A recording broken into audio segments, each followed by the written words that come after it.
الحمدللہ رب العالمین والصلاة والسلام علی رسولہ الکریم اما بعد فاعوذ باللہ من الشیطان الرجیم بسم اللہ الرحمن الرحیم وَيَسْأَلُونَكَ عَنِ الرُّوحِ قُلِ الرُّوحُ مِنْ أَمْرِ رَبِّي وَمَا أُوتِيتُم مِّنَ الْعِلْمِ إِلَّا قَلِيلًا صدق اللہ العظیم۔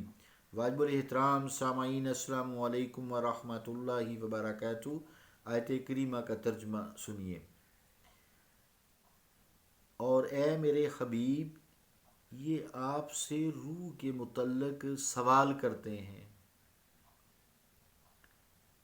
فرما دیجئے روح میرے رب کا امر ہے، اور اس میں سے جو تمہیں علم عطا کیا گیا ہے وہ بہت کم ہے۔ اللہ کا قول سچا ہے جو بڑی ہی عظمت والا ہے۔ عزیزان گرامی قدر، حضرت مولانا سید عبداللطیف المعروف شاہ محی الدین ویلوری قادری رحمۃ اللہ علیہ کی جواہر السلوک کی تصنیف حضرت نصیر الدین شاہ صاحب رحمۃ اللہ علیہ کے حوالے سے ہم بات کر رہے ہیں، سیکھ رہے ہیں جو تھوڑا سا علم ہے روح کے متعلق۔ آپ نے جو 10 تصریحات روح کی ہیں، 9 ہم نے الحمدللہ مکمل کی۔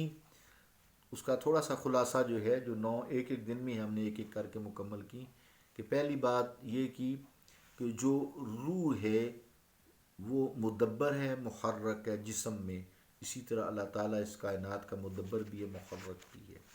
دوسری بات جو روح کی وہ یہ کہ جیسے انسانی جسم میں روح کی مملکت میں کوئی شریک نہیں، اسی طرح اللہ تعالیٰ کی ساری کائنات کی مملکت میں کوئی دوسرا اللہ شریک نہیں۔ تیسری بات یہ کی کہ اس کائنات میں کائنات جسم میں روح، جو بھی جسم حرکت کرتا ہے روح کے ارادے کے بغیر نہیں کر سکتا۔ اسی طرح ساری کائنات میں کوئی چیز بھی جو حرکت کرتی ہے، حرکات و سکنات کرتی ہے، اللہ کے ارادے کے بغیر نہیں کر سکتی۔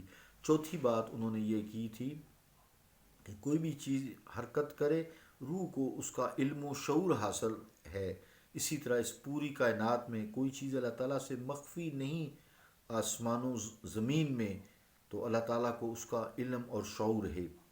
پانچویں بات جو ہے یہ کی کہ روح سب سے زیادہ جسم کے ایک ایک سیل کے نزدیک ہے، قریب تر ہے روح سب سے زیادہ جسم کے ہر ایک حصے میں۔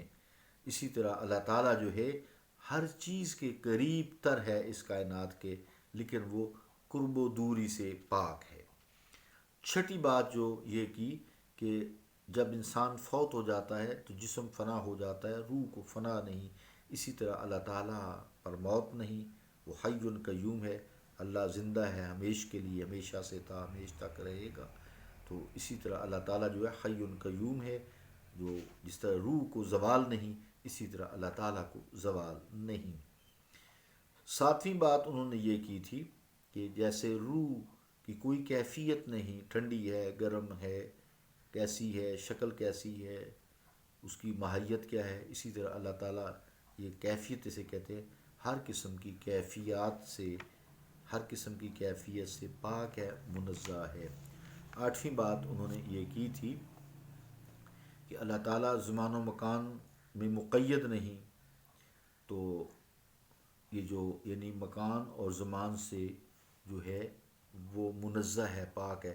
اسی طرح پورے جسم میں کوئی شخص نہیں کہہ سکتا کہ اس وقت روح کہاں ہے، تو ہر جگہ ہی موجود ہے، اسی طرح اللہ تعالیٰ ہر جگہ موجود ہے۔ نویں بات انہوں نے یہ کی تھی کہ روح کو جیسے ٹچ نہیں کر سکتے، ٹٹول نہیں سکتے، چھو نہیں سکتے، اسی طرح اللہ تعالیٰ ٹچ کرنے سے، چھونے سے، ہاتھ لگانے سے پاک ہے۔ آج 10ویں بات کریں گے، اس کے بعد پھر جو ہے پورا روح کا تعارف نہیں کرایا جائے گا، روز کراتا ہوں جو پیچھے پڑا ہے۔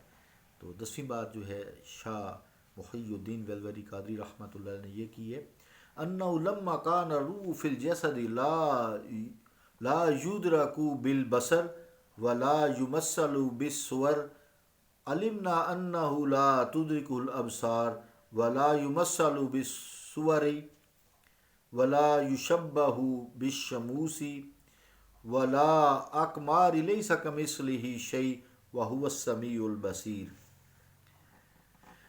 ترجمہ کیا ہے کہ 10ویں جو تصریح ہے روح کی وہ یہ کہ روح کو جسم میں نہ تو دیکھا جا سکتا ہے اور نہ ہی وہ صورتوں میں بسور صورت سواد سے نہ ہی وہ صورتوں میں متمثل ہے، لہذا اللہ تعالیٰ کو مادی آنکھوں سے نہیں دیکھا جا سکتا اور نہ صورتوں اور آثار سے اس کی مثال دی جا سکتی ہے، اور نہ وہ سورج اور چاند کے مشابہ ہے، اس کی کوئی مثل نہیں، اور وہ سمیع بصیر ہے۔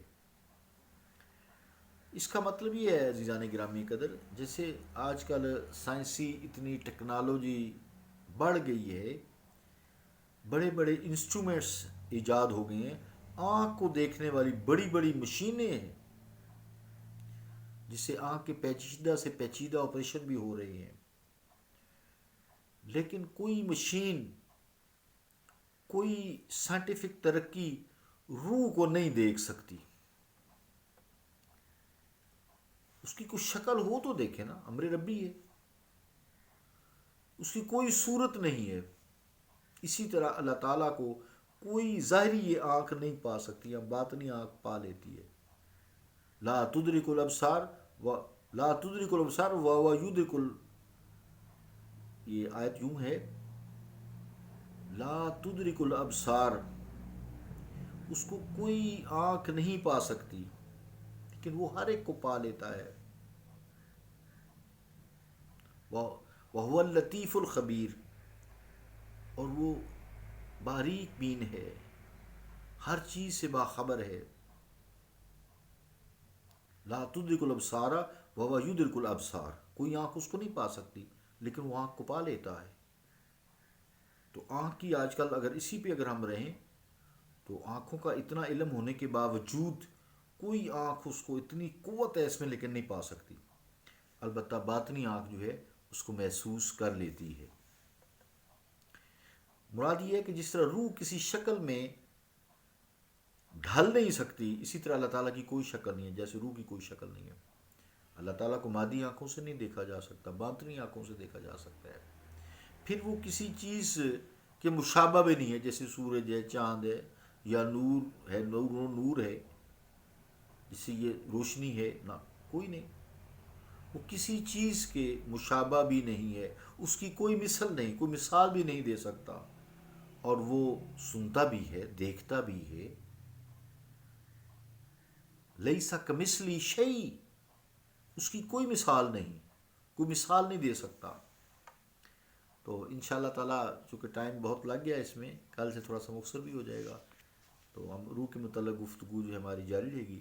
یہ 10 تشریحات اگر یاد رہیں تو انشاءاللہ تعالیٰ جو ہے اگر ہم شریعت، طریقت، معرفت، حقیقت کی مسافر رہے تو انشاءاللہ ضرور منزل حاصل ہوتی ہے، اللہ تعالیٰ کا قرب حاصل ہوتا ہے۔ صلی اللہ تعالیٰ علی رسول خیر خلقہ محمد وعلی آلہ وصحبہ اجمعین برحمتک یا ارحم الراحمین۔